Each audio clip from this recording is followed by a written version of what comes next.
I noticed a lot of people in the comments of my level 5 Espers ranked video, link in the description, that Touma would easily beat all of the level 5s, or something like that. But how true is that exactly?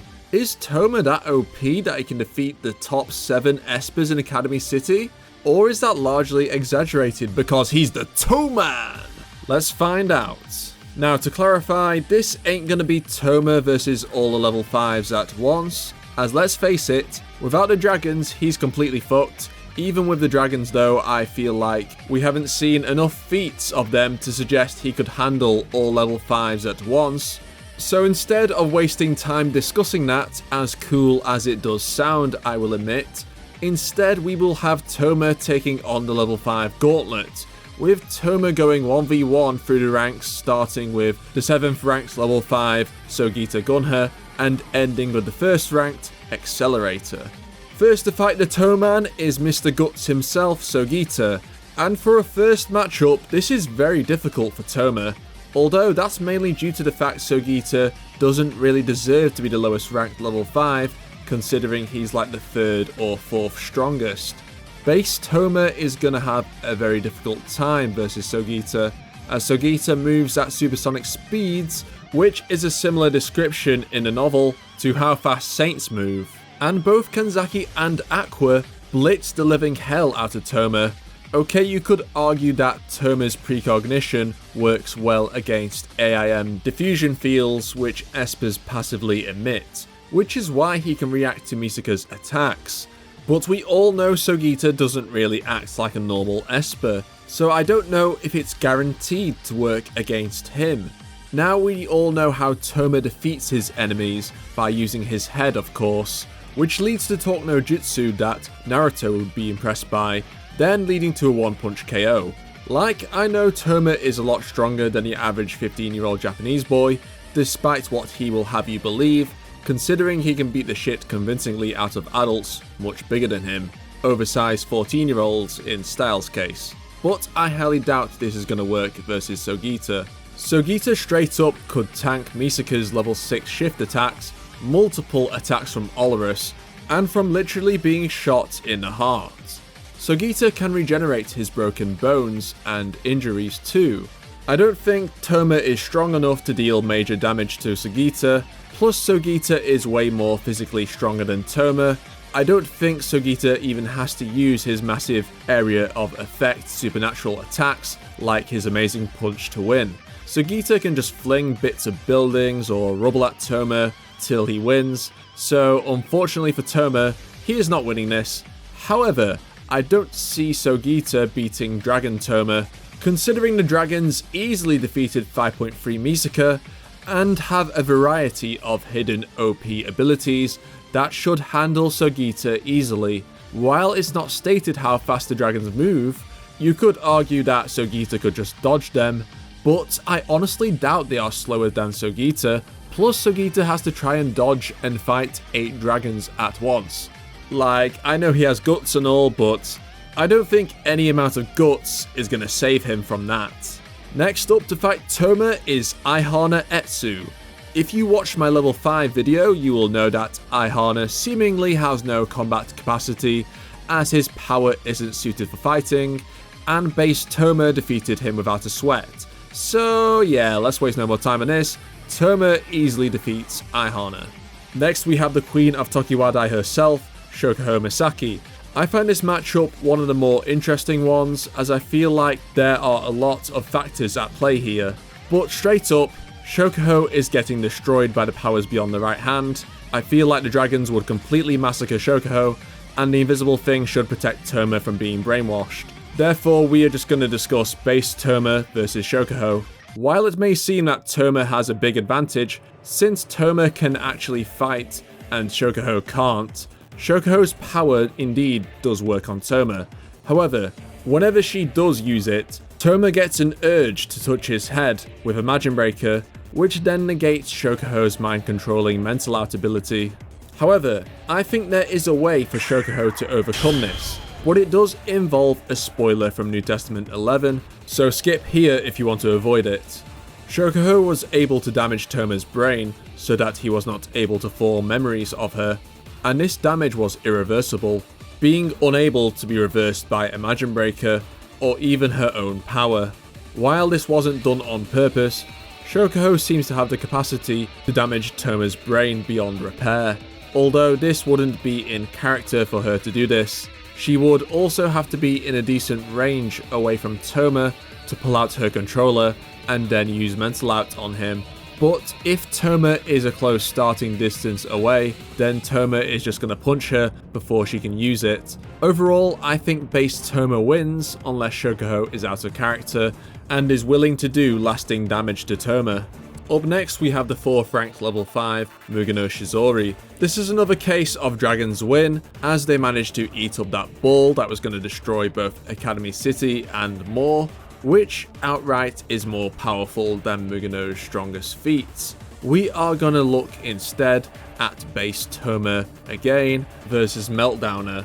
I feel like Toma definitely has an edge in this matchup due to his precognition, which I mentioned earlier, and Toma should definitely be able to KO Mugino, and just because Hamazura beat Mugino doesn't necessarily mean Toma will, because they both fight in different ways. For example, if Mugino fires a beam, Toma's instinct would be to negate it with Imagine Breaker most of the time, while this isn't an option to Hamazura, who would choose a different option.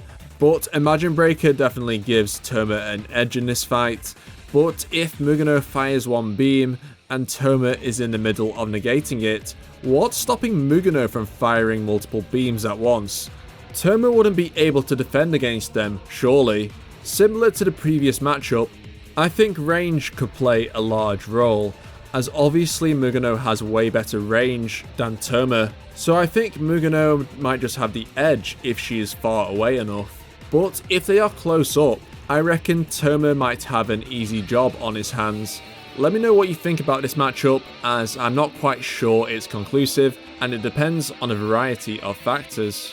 Next we have the classic matchup of Misaka versus Toma, who have fought each other on multiple times, so we have a pretty decent idea about how it would go down. Toma has never really tried in his fights versus Misaka, while she was definitely trying, but not with killing or doing lasting damage to Toma in mind. Yet if Toma slipped while she was swinging that Iron Sand chainsaw at him, Toma might have just lost his head. Literally. Toma has been shown to easily brush aside Misaka's attacks, apart from that one time where he was letting himself get hit. And that's combined with the fact he's never tried once to hit Misaka. However, there is definitely something I want to talk about from New Testament 10, so skip here if you've not read it yet.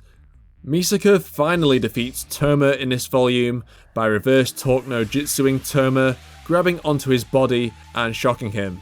To defend Toma's L here, Toma again wasn't trying to punch Misaka, and the torque no jutsu was affecting him badly, cause he was literally challenging the entire world while having billions of years worth of PTSD from the previous volume, so cut Toma some slack here.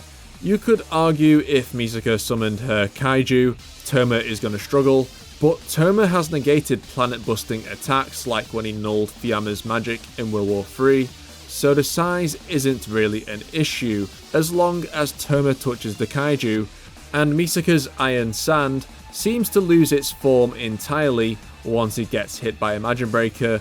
Likely the kaiju would just come tumbling down. Overall, I think base Toma beats Misaka 90% of the time. Next up is Kakine versus Toma, and oh boy, this is going to be a funny one to discuss. I think some comments from the previous video were convinced Toma can easily handle Kakine, but to be honest, I would have to disagree. Let's first talk about base Toma versus base Kakine. On paper, Toma might have a chance, right? Wait, there's an important detail I forgot. Kakine has wings, and with wings he can fly, or float I guess. Yeah, I don't see how the hell Toma is winning this without the dragons or some insane level of plot bullshittery. The dragons change a lot since they have the range to be able to hit flying Kakine. and I don't see Kakine managing to fend off all the 8 of them at once. Also, spoilers for New Testament 6, skip to this in the video if you want to avoid it. I think Kakine's dark matter form does change a number of things, but the dragons can perhaps nullify the dark matter as they eat it. Kakine does have the dark matter network, which may cause trouble even for Touma's dragons to stop, because as long as Kakine has a bit of dark matter left, he can regenerate. Therefore, eating up every last bit of dark matter will be required to beat him, unless one of the dragon's mind-related abilities can overcome the entire network. Also, I don't think touching one Kakine and negating the dark matter network would happen, since Touma can't negate the Misaka network from touching a sister, otherwise that would be pretty stupid. I'm inclined to believe that Dark Matter Kakine versus Dragon Touma would end as a tie or inconclusive, to be honest, unless we find out in the future that the dragons can do other stuff too. Finally, we have the one everyone has been waiting for, the matchup everyone loves, Accelerator versus Touma. Now, I know Accelerator has lost to Touma every time they have fought. However, there are definitely reasons why Accelerator has lost each time. The first time he was arrogant and had no idea how to take hits or had any experience in fighting a decent opponent. Watch my video for more information. And during the second time, Accelerator was berserk. He was emotionally devastated from nearly killing Misaka worst, and Touma definitely took advantage of that in their fight. Also, skip to this if you want to avoid spoilers from New Testament 10. During the third time they fought, Accelerator even lost on purpose in order to help Touma. I think it would be great to finally see an experienced and level-headed Accelerator take on Touma, as that would give Accelerator a far better chance of winning, utilising his superior speed in the fight, thinking strategically about how to avoid Touma's strikes, and exploiting Touma's obvious weaknesses. If Accelerator follows this plan, then I think he could beat Touma quite convincingly, as I don't see base Touma being able to get close to Accelerator if he plays his cards right. Now let's talk about the dragons versus Accelerator, which again, I'm sorry, will involve spoilers. You all should just read the novels already. So who would win? Current Accelerator with access to Clipper's knowledge, Alistair's phone, and of course, Platinum Wings, or Touma with his invisible thing and all dragons, and maybe add the fish eggs on the side. Honestly, I can see arguments for both sides, but Accelerator has the superior feats currently in the story compared to what the dragons have done. But if we take into account Imagine Breaker's capabilities and feats and scale them to the dragons, then that would make it somewhat even. If Touma can successfully negate Accelerator's galaxy-shaking strike, then he should be okay, but I don't know if the dragons would be able to withstand such an attack. I definitely think having access to Alistair's phone really helps Accelerator in this matchup, since he can call upon non-supernatural attacks such as optical lasers and Mimosa, which destroy the target's cells. Although, I don't think some of the abilities the dragons have vectors, like inflicting terror and confusion thanks to the blind dragon, which would give Accelerator PTSD flashbacks, leaving him open. In conclusion, I'd say Accelerator wins against base Touma if he doesn't act like a complete idiot, but Accelerator would probably lose to Touma's beyond the right hand powers, but I think this matchup is very hard to judge. Let me know what you think about this fight down in the comments. That's it folks, as you can see, the level 5s aren't always easy opponents for Touma to deal with on paper, despite the entire demon zoo he has in his right arm. Do you agree or disagree with any of my takes? Let me know in the comments down below and we can have a civilized discussion about it. Also, don't forget to subscribe for more Toaru content covering the entire Index and Railgun series. And I hope you enjoyed the video. Thanks for watching, and I will see you all next time. Bye bye.